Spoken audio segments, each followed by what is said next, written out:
Traders welcome to another video. ഇന്ന് നമ്മളൊരു സിമ്പിളായിട്ടുള്ള കാര്യമാണ് ഡിസ്കസ് ചെയ്യാൻ പോകുന്നത്.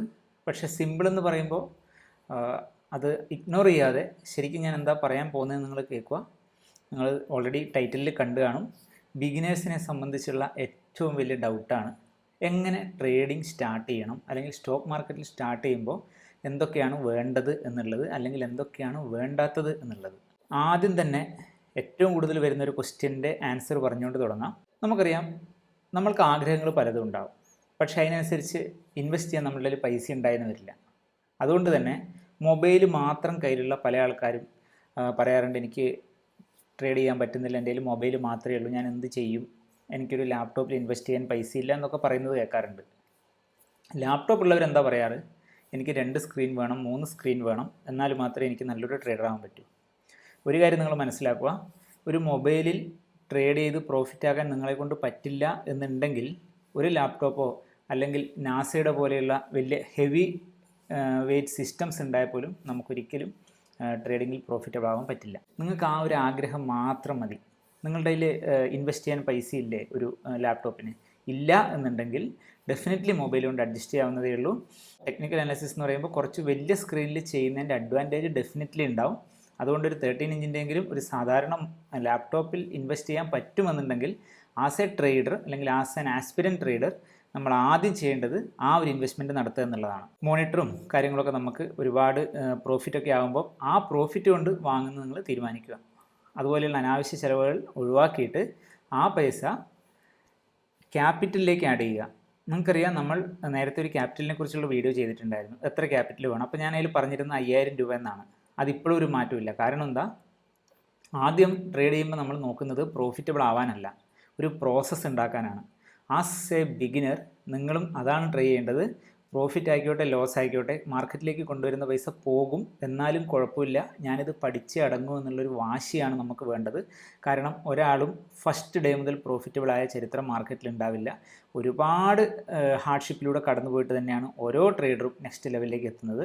സോ അതുകൊണ്ട് ആ ഒരു കാര്യത്തിൽ നിങ്ങൾ പേടിക്കേണ്ട ആവശ്യമില്ല. നിങ്ങളുടെ കയ്യിൽ പൈസ ഇല്ല, വലിയൊരു എമൗണ്ട് ഇല്ല എന്നതുകൊണ്ട് നിങ്ങൾക്ക് നിഷേധിക്കപ്പെടാത്തൊരു സംഭവമാണ് ഒരു സ്റ്റോക്ക് മാർക്കറ്റിലൊരു ട്രേഡർ ആവുക എന്നത്. നിങ്ങൾക്കറിയാം, ഈ കാലത്ത് ഒരു തട്ടുകട ഇടണമെങ്കിൽ പോലും 5-10 ലക്ഷം രൂപ ഇൻവെസ്റ്റ്മെൻറ്റ് ആവശ്യമുണ്ട്, റൈറ്റ്? എന്നാൽ ഇതൊന്നുമില്ലാതെ നമുക്ക് ഷെയർ മാർക്കറ്റിൽ പറ്റും എന്ന് വെച്ചത് ഈസിയാണോ? അല്ല. ഷെയർ മാർക്കറ്റിൽ കാര്യങ്ങളൊക്കെ സിമ്പിളാണ്, പക്ഷേ ഹാർഡ് വർക്ക് ചെയ്യാൻ റെഡി ആയിരിക്കണം. ഹാർഡ് വർക്ക് ചെയ്യാത്തതിൻ്റെ കുഴപ്പമാണ് ഭൂരിഭാഗം ആൾക്കാരും, അല്ലെങ്കിൽ 92% ആൾക്കാർ ലോസ് ആവുന്നതെന്ന് പറയുന്നത്. എല്ലാവരും പ്രോഫിറ്റ് മാത്രം കണ്ട് മാർക്കറ്റിലേക്ക് വരുന്നതുകൊണ്ടാണ്. നിങ്ങൾ അങ്ങനെ ഒരാളാവാതിരിക്കാൻ ശ്രമിക്കുക. പിന്നെ രണ്ടാമതായി നമ്മളുടെ കയ്യിൽ വേണ്ട ഏറ്റവും ഇമ്പോർട്ടൻ്റ് ആയിട്ടുള്ളൊരു സാധനം എന്ന് പറഞ്ഞാൽ ഇതുപോലെയുള്ള ഒരു ബുക്കാണ്. ഇതുപോലെയുള്ള ഒരുപാട് ബുക്ക് ഞാൻ എഴുതി തീർത്തിട്ടുണ്ട്, ഇപ്പോഴും എഴുതുന്നുണ്ട്. കാരണം നമ്മൾ പറയാറുണ്ട്, ഒരു പാരൻസിനെ സംബന്ധിച്ചിടത്തോളം അവരെത്ര വളർന്നാലും അവരുടെ മക്കൾ അവർക്ക് മക്കൾ തന്നെ ആയിരിക്കുന്നത്. അതുപോലെ തന്നെയാണ് മാർക്കറ്റിലും. നമ്മൾ എത്ര വലിയ ട്രേഡറായി എന്ന് നമുക്ക് തോന്നിയാലും നമ്മളെക്കാളും ഒരു ലെവലും മുകളിൽ തന്നെ ആയിരിക്കും മാർക്കറ്റ് ഉണ്ടാവുക. സോ അതുകൊണ്ട് ലേണിംഗ് ഒരിക്കലും സ്റ്റോപ്പ് ചെയ്യാൻ പാടില്ല. ആസ് എ ബിഗിനർ സ്റ്റാർട്ടിങ് മുതൽ കാര്യങ്ങൾ എഴുതി വെച്ച് ക്ലിയറായി മനസ്സിലാക്കി ഓരോ ദിവസവും ഇന്ന് 5 ട്രേഡ് എടുത്തോ അല്ലെങ്കിൽ 2 ട്രേഡ് എടുത്തോ, ട്രേഡ് എടുത്തില്ലേ, എന്തുകൊണ്ട് എടുത്തില്ല, അല്ലെങ്കിൽ എടുത്തതിൽ സ്റ്റോപ്പ് ലോസ് അടിച്ചത് എന്തുകൊണ്ട്, പ്രോഫിറ്റ് കിട്ടി പക്ഷേ അത് ശരിക്കും ഞാൻ എടുക്കേണ്ട ട്രേഡ് ആയിരുന്നോ, അതോ ജസ്റ്റ് ഒരു ലെക്കിന് കിട്ടിയ പ്രോഫിറ്റ് ആണോ എന്നൊക്കെയുള്ള പല കാര്യങ്ങളും നമുക്ക് എഴുതി വെക്കാൻ പറ്റും. എഴുതി വെക്കുന്നത് കൊണ്ടായില്ല, ഓരോ ആഴ്ച കഴിയുമ്പോഴും ആ ആഴ്ച നമ്മൾ എഴുതി വെച്ച എല്ലാ കാര്യങ്ങളും വായിച്ച് നോക്കുക. കാരണം ഇത് വായിച്ച് നോക്കുമ്പോൾ നമുക്ക് വരുന്ന റെവലേഷൻസാണ് നമ്മളെ ഒരു നല്ല ട്രേഡർ ആക്കുന്നത്. ഈ ബുക്ക് എഴുതിയിട്ട് വായിക്കുന്നില്ല എന്നുണ്ടെങ്കിൽ നിങ്ങൾ എഴുതാതിരിക്കുക. കാരണം ഒരു കാര്യമില്ല അതിനെക്കൊണ്ട്. ഓരോ ദിവസവും എഴുതുന്ന കാര്യം വായിച്ച് മിസ്റ്റേക്കുകൾ റിപ്പീറ്റ് ചെയ്യുന്ന മിസ്റ്റേക്കുകൾ തിരുത്തി നെക്സ്റ്റ് വീക്കിൽ ചെയ്ത് അന്നേരം ഈ മിസ്റ്റേക്ക് വീണ്ടും റിപ്പീറ്റഡ് ആവുന്നുണ്ടോ എന്ന് നോക്കിയാണ് നമ്മൾ മുമ്പോട്ട് പോകേണ്ടത്. അന്നേരമാണ് നിങ്ങൾക്ക് മനസ്സിലാവുക നിങ്ങളുടെ സ്ട്രാറ്റജി അല്ല ഇഷ്യൂ, നമ്മളുടെ പ്രോസസ്സാണ്, അല്ലെങ്കിൽ നമ്മളുടെ സൈക്കോളജിക്കൽ ഇഷ്യൂസാണ് ഏറ്റവും മുമ്പിൽ നിൽക്കുന്നത് എന്നുള്ള കാര്യം. അതുപോലെ പലരും എന്നെ വിളിക്കാറുണ്ട്, എന്നോട് പറയും എനിക്കിങ്ങനെ ലോസ് ആവുന്നു, ഒരിക്കലും പ്രോഫിറ്റബിൾ ആവാൻ പറ്റുന്നില്ല, ഞാൻ എന്തൊക്കെ ചെയ്ത് നോക്കി ഒന്നും നടക്കുന്നില്ല എന്ന് പറയുമ്പോൾ ഞാൻ അവരോട് പറയുന്നൊരു കാര്യമാണ്, നിങ്ങളുടെ ജേണൽ എനിക്കൊന്ന് അയച്ചു തരുമെന്ന് പറയുമ്പോൾ ഒരാൾക്കും അയച്ചു തരാൻ പറ്റുന്ന ഒരവസ്ഥയിലല്ല ഉണ്ടാകുന്നത്. കാരണം ഭൂരിഭാഗം ആൾക്കാരും ചിലർ ജേണൽ യൂസ് ചെയ്യുന്നുണ്ടാവും, വളരെ എന്താ പറയണ്ടേ, മടി പിടിച്ച് ചില സമയത്തൊക്കെ അതിൽ ഫില്ല് ചെയ്തൊക്കെ ആയിരിക്കും. ഇത് ഒരു ഇമ്പോർട്ടൻ്റ് ആയിട്ടുള്ള കാര്യമാണ്. നമ്മളുടെ ചാനലിൽ ഞാൻ ഓൾറെഡി ഷെയർ ചെയ്തിട്ടുള്ളതാണ് ജേണൽ. ഫ്രീ ആയിട്ട് നിങ്ങൾക്ക് ഡൗൺലോഡ് ചെയ്തെടുത്ത് ഉപയോഗിക്കാൻ പറ്റുന്ന സംഭവമാണ്. ഡിസ്ക്രിപ്ഷനിൽ എൻ്റെ ലിങ്ക് ഉണ്ട്. ഇത് ഞാൻ പറയുന്നത് എന്തിനാണെന്ന് വെച്ചാൽ, ഈ ജേണലിൽ നമ്മൾ എഴുതുന്ന ഓരോ കാര്യവും, നേരത്തെ നോട്ട്ബുക്കിൻ്റെ ഒരു കാര്യം പറഞ്ഞു, നോട്ട്ബുക്കിൽ നമ്മൾ നമ്മളുടെ കാര്യങ്ങളും മിസ്റ്റേക്കുകളും കണ്ടെത്തലുകളും ഒക്കെ എഴുതുന്നത് കൂടെ തന്നെ ജേണലിൽ ഒരുപാട് കാര്യങ്ങൾ എഴുതുന്നതിൻ്റെ ഒരു ബെനിഫിറ്റ് എന്താണെന്ന് വെച്ചാൽ, എവിടെയൊക്കെയാണ് ലോസ് ആയത് എന്നുള്ള കാര്യങ്ങളൊക്കെ നമുക്ക് മനസ്സിലാക്കാനും പിന്നെ ആ ചാർട്ട് എടുത്ത് നോക്കി അത് മനസ്സിലാക്കാനും പറ്റും. ഓരോ ദിവസവും ട്രേഡ് കഴിയുമ്പോൾ നിങ്ങൾ ആ ചെയ്ത ട്രേഡിൻ്റെ സ്ക്രീൻഷോട്ട് നിർബന്ധമായി എടുത്തു വെക്കുക. അല്ലെങ്കിൽ 2 ദിവസം കഴിഞ്ഞാൽ എവിടെയാണ് എൻട്രി എടുത്തത്, എവിടെയാണ് എക്സിറ്റ് എടുത്തത് എന്നൊന്നും നമുക്ക് ഓർമ്മയുണ്ടാവില്ല. ഈ കാര്യം വളരെ ഇമ്പോർട്ടൻ്റ് ആണ്. അതുപോലെ നമ്മൾ ട്രേഡ് ചെയ്യാൻ തുടങ്ങിക്കഴിഞ്ഞാൽ ആദ്യം മനസ്സിലാക്കേണ്ടത് trading is A game of probability എന്നാണ്. നമുക്കറിയാം, ഒരു ബേസിക് നോളജ് പോലും ഇല്ലാത്ത ഒരാൾ മാർക്കറ്റിൽ വന്ന് ട്രേഡ് ചെയ്താൽ അയാൾക്ക് പ്രോഫിറ്റോ ലോസോ ആവാനുള്ള ചാൻസസ് 50-50 ആണ്. പക്ഷേ എന്നിട്ട് എന്തുകൊണ്ടാണ് എല്ലാവരും ലോസ് ആക്കുന്നത്? കാരണം അവിടെ നമ്മളുടെ എഗെയിൻസ്റ്റ് ആയിട്ട് വർക്ക് ചെയ്യുന്നത് റിസ്ക് മാനേജ്മെൻറ്റും പൊസിഷൻ മാനേജ്മെൻറ്റും നമ്മുടെ സൈക്കോളജിയൊക്കെയാണ്. നിങ്ങളൊരു കാര്യം മനസ്സിലാക്കേണ്ടത്, നമ്മളും തുടങ്ങുമ്പോൾ നമുക്ക് പ്രോഫിറ്റ്സ് ഉണ്ടാവും. ഈ പ്രോഫിറ്റ്സിനെ കുറിച്ച് നിങ്ങളുടെ സുഹൃത്തുക്കളുടെ ഇടയ്ക്കും ആൾക്കാരുടെ അടുത്തും പൊങ്ങച്ചം പറയാതിരിക്കുക. ഇങ്ങനെ പറഞ്ഞു കഴിഞ്ഞാൽ നിങ്ങൾ തന്നെ അറിയാതെ നിങ്ങൾക്ക് മനസ്സിലാവില്ല, ഒരു ഈഗോ നമ്മളുടെ ഉള്ളിലുണ്ടാവും. എന്നെക്കൊണ്ട് ഇത് പറ്റും, ഞാനിതിൽ മാസ്റ്ററായി എന്നുള്ളൊരു തിങ്കിങ് വന്നു കഴിഞ്ഞാൽ ഓട്ടോമാറ്റിക്കായിട്ട് നമ്മുടെ ലേണിംഗ് അവിടെ സ്റ്റോപ്പ് ആവുകയാണ് ചെയ്യുന്നത്. ഈ കോയിൻ നമ്മൾ ടോസ് ചെയ്ത് കഴിഞ്ഞാൽ 50-50 ചാൻസാണ് ഹെഡോ അല്ലെങ്കിൽ ടെയിലോ വരാനുള്ളത്, അല്ലേ? അതൊരു പ്രോബബിലിറ്റിയാണ്. അതുപോലെയാണ് ഷെയർ മാർക്കറ്റിലും. നമ്മൾ ആര് ചെയ്താലും അതെ. പക്ഷേ നമ്മളതിനെ നമ്മളുടെ സൈഡിലേക്ക് ആക്കുന്നത് എങ്ങനെയാണ്? നല്ല മണി മാനേജ്മെൻറ്റ്, റിസ്ക് മാനേജ്മെൻറ്റ്, അതുപോലെ കുറച്ചുകൂടി പ്രോബബിലിറ്റി കൂടിയ സ്ട്രാറ്റജീസ് വെച്ചിട്ടാണ്. അല്ലാതെ 100% പ്രോബബിലിറ്റി ഉള്ള സ്ട്രാറ്റജി വെച്ചിട്ടല്ല. അതുകൊണ്ട് നിങ്ങൾ പ്രോബബിലിറ്റി കൂടി അല്ലെങ്കിൽ ഗോൾഡ് ഡിഗിങ് സ്ട്രാറ്റജീസ് ഒരുപാട് നെറ്റിലും യൂട്യൂബിലും നിങ്ങൾക്ക് കാണാം. ജസ്റ്റ് ഈ വീഡിയോ കഴിഞ്ഞ് ഒന്ന് അടിച്ചു നോക്കുക. എന്താ പറയണ്ടേ, 100% അക്യുറസി സ്ട്രാറ്റജി എന്ന് എത്ര വീഡിയോ നിങ്ങൾക്ക് കാണാൻ പറ്റും നിങ്ങളൊന്ന് കണ്ടു നോക്കുക. അങ്ങനെ ഒരു സംഭവം ഇല്ല എന്നുള്ള ഒരു മനസ്സിലാക്കൽ, ഒരു തിരിച്ചറിവാണ് ഒരു ബിഗിനറെ സംബന്ധിച്ച് അയാളുടെ ലേണിംഗ് കർവ് കുറയ്ക്കുന്നത്. അല്ലെങ്കിൽ ഇപ്പം നിങ്ങൾക്ക് തോന്നുകയാണ് ഇങ്ങനെയൊക്കെ ഒരു സംഭവമുണ്ട്, എൻ്റെ സ്ട്രാറ്റജി വർക്കാവാതിരിക്കുമ്പോൾ ഞാൻ എൻ്റെ അടുത്ത സ്ട്രാറ്റജി നോക്കും, അത് വർക്കായില്ലെങ്കിൽ ഞാൻ എൻ്റെ അടുത്ത സ്ട്രാറ്റജി നോക്കും എന്നുള്ളൊരു ലൈനിലാണ് നിങ്ങളെങ്കിൽ, ഇതെല്ലാ കാലത്തും ഈ സ്ട്രാറ്റജി സെർച്ച് ചെയ്യൽ മാത്രമേ ഉണ്ടാവും.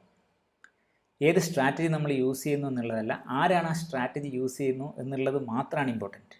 ഒരു സ്ട്രാറ്റജി നിങ്ങളുടെ കയ്യിൽ കിട്ടിക്കഴിഞ്ഞാൽ ആ സ്ട്രാറ്റജി ചെറുതായി മോഡിഫൈ ചെയ്ത് നിങ്ങളുടേതാക്കി തീർക്കുന്നത് വരെ ആ സ്ട്രാറ്റജി വിടാതിരിക്കുക. ഇതും പല ബിഗിനേഴ്സും ഫോളോ ചെയ്യാത്ത ഒരു കാര്യമാണ്. പിന്നെ ഏറ്റവും ഇമ്പോർട്ടൻ്റ് ആയിട്ട് നിങ്ങൾക്കൊക്കെ അറിയുന്ന കാര്യമാണ്, നമുക്ക് വേണ്ടത് ഒരു ഡിമാറ്റ് അക്കൗണ്ടാണ്. ഡിമാറ്റ് അക്കൗണ്ട് ഏത് വേണം എന്നുള്ള ക്വസ്റ്റ്യനും പല സമയത്തും വരാറുണ്ട്. ഞാൻ സാധാരണ ഡിസ്കൗണ്ട് ബ്രോക്കേഴ്സിനെയാണ് ട്രേഡിങ്ങിന് വേണ്ടി സജസ്റ്റ് ചെയ്യാറ്. നിങ്ങൾക്കറിയാം, സെറോദയുണ്ട്, ഫയേഴ്സ് ഉണ്ട്, അപ്സ്റ്റോക്സ് ഉണ്ട്, 5 പൈസ, അങ്ങനെ ഒരുപാട്, ഏഞ്ചൽ ബ്രോക്കിംഗ്, ഇങ്ങനെ ഒരുപാട് ബ്രോക്കേഴ്സ് നമുക്ക് അവൈലബിൾ ആണ്. ഏത് ബ്രോക്കറാണ് നമ്മൾ എടുക്കേണ്ടത് എന്നത് നമ്മളുടെ യൂസ് കേസിനെ ആശ്രയിച്ചായിരിക്കണം. ഇപ്പം നിങ്ങൾ ഓപ്ഷനിലൊക്കെ അത്യാവശ്യം ചെയ്യുന്നവരാണെങ്കിൽ നിങ്ങൾക്കറിയാം, സെറോദയിൽ ഭയങ്കര ബുദ്ധിമുട്ടാണ്. കാരണം അവരുടെ യൂസേഴ്സ് കൂടുതലായതുകൊണ്ട് പല സ്ട്രൈക്ക് പ്രൈസും ബാൻഡ് ആയിരിക്കും.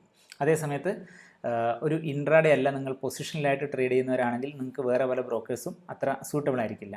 അതുകൊണ്ട് അത് നിങ്ങൾ മനസ്സിലാക്കിയിട്ട് ഇഷ്ടമുള്ളൊരു ബ്രോക്കറെ തിരഞ്ഞെടുക്കുക. ഓൾവേസ് 2 ബ്രോക്കേഴ്സെങ്കിലും നിങ്ങൾക്ക് മിനിമം ഉണ്ടായിരിക്കണം. ഇത് രണ്ടിലും മാറി മാറി ചെയ്യാനല്ല. ഒരു ബ്രോക്കറിന് എന്തെങ്കിലും പറ്റിക്കഴിഞ്ഞാൽ, അൺഎക്സ്പെക്റ്റഡ് ആയിട്ടുള്ള എന്തെങ്കിലും ഒരു പ്രോബ്ലം വന്നു കഴിഞ്ഞാൽ നിങ്ങളുടെ ട്രേഡിങ്ങും ലേണിങ്ങും സ്റ്റോപ്പ് ആവാതിരിക്കാൻ വേണ്ടിയിട്ടാണ് ഒരു ബാക്കപ്പ് ബ്രോക്കർ എന്ന രീതിയിൽ രണ്ടാമത്തെ ഒരു ബ്രോക്കറെ വെക്കണം എന്ന് പറയുന്നത്. അതൊന്നാമത്തെ കാര്യം. രണ്ടാമത്, നിങ്ങൾക്ക് ഇടയ്ക്ക് തോന്നുമ്പോൾ ഫണ്ട് ഇതിൽ നിന്ന് അതിലേക്ക് ട്രാൻസ്ഫർ ചെയ്ത് ആ ഒരു ഡിഫറെൻറ്റ് ബ്രോക്കറുടെ സർവീസസ് എൻജോയ് ചെയ്യാം. അത് മനസ്സിലാക്കാൻ ശ്രമിക്കാം, അവരെന്തൊക്കെയാണ് എക്സ്ട്രാ കൊടുക്കുന്നത് എന്നുള്ള കാര്യങ്ങളൊക്കെ. ഞാൻ റെക്കമെൻഡ് ചെയ്യുന്ന 2 ബ്രോക്കേഴ്സ് നിങ്ങൾക്കറിയാം, നേരത്തെ വീഡിയോ കാണുന്നവർക്കൊക്കെ അറിയാം, ഫയേഴ്സും ഏഞ്ചൽ ബ്രോക്കിങ്ങും. അതിൽ നിങ്ങൾക്ക് അക്കൗണ്ട് ഓപ്പൺ ചെയ്യണമെന്നുണ്ടെങ്കിൽ ഡെഫിനറ്റ്ലി ലിങ്ക് അടിയിലുണ്ട്. അത് കൂടാതെ സെറോദയുണ്ട്, അപ്സ്റ്റോക്സ് ഉണ്ട്, 5 പൈസ, ഇതുപോലെയുള്ള ഏത് ബ്രോക്കറിലും നിങ്ങൾ അക്കൗണ്ട് ഓപ്പൺ ചെയ്താൽ ഒരിക്കലും റോങ് ആവില്ല. ഒരു കാര്യം മനസ്സിലാക്കുക, നമുക്ക് ലോസ് വരുമ്പോൾ അത് ബ്രോക്കറുടെ തലയിൽ ചാരാതെ നമ്മളുടെ മിസ്റ്റേക്കാണെന്ന് മനസ്സിലാക്കുക. കാരണം ബ്രോക്കേഴ്സിൻ്റെ ടെക്നിക്കൽ ഇഷ്യൂസ് കൊണ്ടുള്ള ലോസസ് ഒരു 0.01% ഉണ്ടാവും. ബാക്കി മുഴുവൻ നമ്മളുടെ പ്രോബ്ലം കൊണ്ടുള്ള ലോസസ് ആയിരിക്കും. അതും കൂടെ ഓർത്ത് വെക്കുക. അപ്പോൾ അതിൻ്റെ കൂടെ നമ്മൾ ഏറ്റവും പ്രധാനപ്പെട്ട ലാസ്റ്റ് പോയിന്റ് പറയാം. അതായത് ഒരു ചാർട്ടിംഗ് പ്ലാറ്റ്ഫോം ഒരു ട്രേഡറെ സംബന്ധിച്ച് നമ്പർ 1 കാര്യമാണ്. കാരണം നല്ലൊരു ചാർട്ടിംഗ് പ്ലാറ്റ്ഫോം ഇല്ല എന്നുണ്ടെങ്കിൽ നമുക്ക് കാര്യങ്ങളൊന്നും വളരെ കൃത്യമായിട്ട് അനാലിസിസ് ചെയ്യാൻ പറ്റാത്തൊരവസ്ഥ വരും. 2 തരത്തിലുള്ള ചാർട്ടിംഗ് പ്ലാറ്റ്ഫോംസാണ് ഉള്ളത്. ഒന്ന് നമ്മളുടെ ബ്രോക്കേഴ്സ് പ്രൊവൈഡ് ചെയ്യുന്നത്, പിന്നെ ഒന്ന് പെയ്ഡ്, അതായത് അവർ ചാർട്ടിങ്ങിൽ മാത്രം ശ്രദ്ധ കേന്ദ്രീകരിക്കുന്നവരാണ്. നിങ്ങൾക്കറിയാം ട്രേഡിംഗ് വ്യൂ അല്ലെങ്കിൽ investing.com ഒക്കെ പെയ്ഡ് സോഫ്റ്റ്വെയർസാണ്. പക്ഷേ അതിൻ്റെ ഫ്രീ വേർഷൻസിലും വളരെ നല്ല രീതിയിൽ നമുക്ക് യൂസ് ചെയ്യാൻ പറ്റും. ട്രേഡിംഗ് വ്യൂവിലാണെങ്കിൽ നമുക്ക് 1 സെക്കൻഡ് ഡാറ്റ അപ്ഡേറ്റ് ആയി കിട്ടും. റിയൽ ടൈം ഡാറ്റ അല്ല, പക്ഷേ 1 സെക്കൻഡിൽ അപ്ഡേറ്റ് ആവുന്ന ഡാറ്റയാണ്. ഒരു ബിഗിനറെ സംബന്ധിച്ച് അത് മോർ ദാൻ ഇനഫ് ആണെന്ന് വിശ്വസിക്കുന്ന ഒരാളാണ് ഞാൻ. സോ അതിൻ്റെ ആവശ്യമുള്ളൂ. അതുപോലെ തന്നെ investing.comലും ലൈവ് ഡാറ്റ തന്നെ അവൈലബിൾ ആണെന്നാണ് എൻ്റെ അറിവ്. പിന്നെ ഒരു ബ്രോക്കറിൻ്റെ ചാർട്ടിംഗ് പ്ലാറ്റ്ഫോം ഞാൻ എപ്പോഴും റെക്കമെൻഡ് ചെയ്യാറുണ്ട്, ഫയേഴ്സിൻ്റെത്. അത് കാരണം അത് ഏറ്റവും പെർഫെക്റ്റ് ആയതുകൊണ്ടല്ല, പക്ഷേ ഒരു ഫ്രീ ആയി കിട്ടുന്ന ആൾട്ടർനേറ്റീവ് എന്നുള്ള നിലയ്ക്കാണ്. നിങ്ങൾക്കറിയാം, നമുക്കൊരു നല്ല ചാർട്ടിംഗ് പ്ലാറ്റ്ഫോം വേണം എന്നുണ്ടെങ്കിൽ പേ ചെയ്യുക. പക്ഷേ ആസ് എ ബിഗിനർ നമ്മളുടെ കയ്യിൽ അത്ര ഇൻവെസ്റ്റ്മെൻറ്റ് ചെയ്യാൻ ഉണ്ടാവില്ല എന്നുള്ള കണ്ടീഷനിൽ അക്കൗണ്ട് ഫ്രീ ആയിട്ട് ഓപ്പൺ ചെയ്ത് നിങ്ങൾക്ക് ഫയേഴ്സിൻ്റെ അല്ലെങ്കിൽ അതുപോലെയുള്ള ഡിസ്കൗണ്ട് ബ്രോക്കേഴ്സിൻ്റെ ചാർട്ട് യൂസ് ചെയ്താൽ തന്നെ മോർ ദാൻ ഇനഫാണ്. നിങ്ങളൊരു കാര്യം മനസ്സിലാക്കേണ്ടത്, നമ്മൾ ഒരുപാട് പൈസ അവിടെ ഇവിടെ ഇൻവെസ്റ്റ് ചെയ്തതുകൊണ്ട് നമ്മളൊരു നല്ല ട്രേഡർ ആവില്ല. ഒരു ടാർഗറ്റ് വെക്കുക, ഒരു വാശി പോലെ വെക്കുക. ഞാൻ എൻ്റെ ട്രേഡിംഗ് പ്രോഫിറ്റിൽ നിന്നുള്ള പൈസ കൊണ്ട് ട്രേഡിംഗ് വ്യൂവിൽ ഇൻവെസ്റ്റ് ചെയ്യും, അല്ലെങ്കിൽ അതുകൊണ്ട് ഞാൻ ലാപ്ടോപ്പിൽ ഇൻവെസ്റ്റ് ചെയ്യും എന്നുള്ള രീതിയിൽ നമുക്ക് ഒരു വാശിയോടുകൂടി മുന്നോട്ട് പോയാൽ ട്രേഡിംഗ് വളരെ ഈസിയാവും. അല്ലാതെ എനിക്ക് എവിടുന്നെങ്കിലുമൊക്കെ സോഴ്സ് ഓഫ് ഇൻകം കിട്ടിയാൽ അതൊക്കെ ഞാൻ കൊണ്ട് വേറെ ഇതുപോലെയുള്ള കാര്യങ്ങൾ ആദ്യം ഇൻവെസ്റ്റ് ചെയ്യും, പക്ഷേ ഞാൻ നല്ലൊരു ട്രേഡർ ആവാൻ എന്നിൽ തന്നെ ഇൻവെസ്റ്റ് ചെയ്യില്ല എന്ന് ചിന്തിക്കാതിരിക്കുക. കാരണം നിങ്ങളുടെ കയ്യിൽ ആദ്യം പൈസ കിട്ടിയാൽ നിങ്ങൾ ചെയ്യേണ്ട ഇൻവെസ്റ്റ്മെൻറ്റ് ബുക്സിലാണ്. ബുക്സ് എന്ന് പറഞ്ഞാൽ അതുപോലെ കോഴ്സസ്, നല്ല നല്ല കോഴ്സസും കാര്യങ്ങളും നിങ്ങൾ സെർച്ച് ചെയ്ത് കണ്ടുപിടിക്കുക. എല്ലാവരുടെ കോഴ്സസ് ആയിരക്കണക്കിന് ലക്ഷക്കണക്കിന് അവൈലബിൾ ആണ്. പക്ഷേ നിങ്ങൾക്ക് ഇഷ്ടപ്പെടുന്ന കോഴ്സ്, നിങ്ങളെ സ്വാധീനിക്കുന്ന തരത്തിലുള്ള കോഴ്സ് എവിടെയാണുള്ളത് അവിടെ മാത്രം പോയി നിങ്ങൾ കോഴ്സ് അറ്റൻഡ് ചെയ്യുക. ആ ഒരു രീതിയിലായിരിക്കണം നമ്മളുടെ ട്രേഡിംഗ് പ്രോസസ്സ് നമ്മൾ സ്റ്റെപ്പ് ബൈ സ്റ്റെപ്പായി മുന്നോട്ട് കൊണ്ടുപോകേണ്ടത്.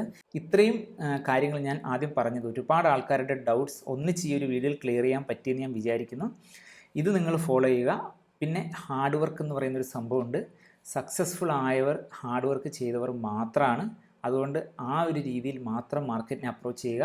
എവിടെന്നെങ്കിലും കുറച്ച് ടിപ്സ് കിട്ടി അല്ലെങ്കിൽ ആരെങ്കിലും കുറച്ച് റെക്കമെൻഡേഷൻ തന്നതുകൊണ്ട് വാങ്ങി നിങ്ങൾക്ക് പ്രോഫിറ്റബിൾ ആവാം ലോങ് ടേമിലേക്കെന്ന് വിചാരിച്ച് അബദ്ധത്തിൽ ചെന്ന് ചാടാതിരിക്കുക. So all the best.